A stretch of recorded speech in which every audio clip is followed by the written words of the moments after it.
And thank you also to Omar and Rabbi Dan for speaking so well on these issues.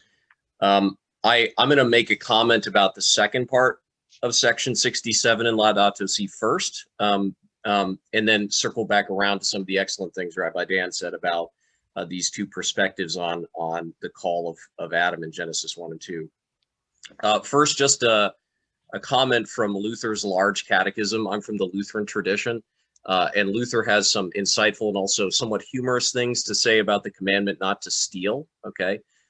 He says that stealing isn't just taking something from somebody else that doesn't belong to you. It's also a positive obligation to ensure that your neighbor's well-being is cared for. And if God gives a blessing to someone else and you prevent them from receiving it, you're stealing from them, okay? So in Genesis, it says that the animals and the other species of creation receive a blessing, be fruitful, okay? So if the way that we're treating the creation is depriving these other forms of life from being able to be fruitful, we're stealing that from them. Okay, that's what we're doing. Now, I absolutely loved what Rabbi Dan said about being created in the image of God and how that relates to these two texts.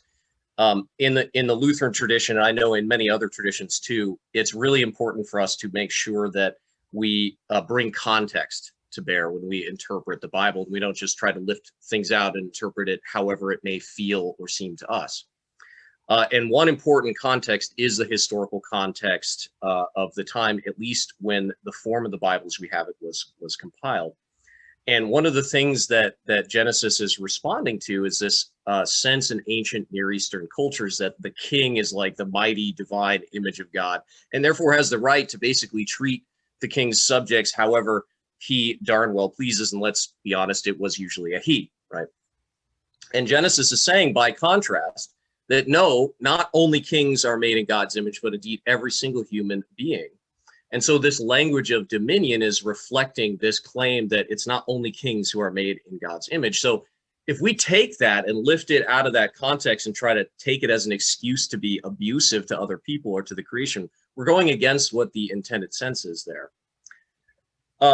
I also can't help but offer, towards the end of my own little reflection here, that in the Lutheran tradition, we also try to connect the New Testament together with the Hebrew Scriptures.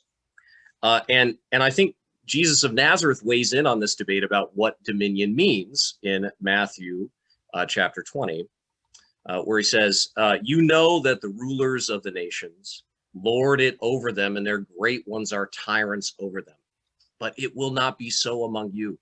For whoever wishes to be great among you must be like one who serves, right? That's what Genesis 2:15 is saying here. Obda, right? Till and serve, Shamra. Maybe Rabbi Dan can help me with my Hebrew pronunciation. I'm sure it's not that good. He says, instead, whoever wishes to be first must be as a servant, just as the Son of Man came not to be served, but to serve, and give his life as a ransom for many. Dearly beloved, there's so much rich connections in the scriptures that we can discover anew when we bring the context of care for creation and the climate crisis to bear upon it. And this theme of caring for the creation as like a garden runs throughout the Bible, all the way through the image in Isaiah of Israel as a vineyard, to finally in the Gospel of John, Jesus being mistaken by Mary after he's raised as the gardener, right? A ironical mistake, because indeed he is the gardener of creation, as we too are called to be. So thank you so much for this excellent opportunity. I look forward to the conversations, and we have one more reflection, I believe.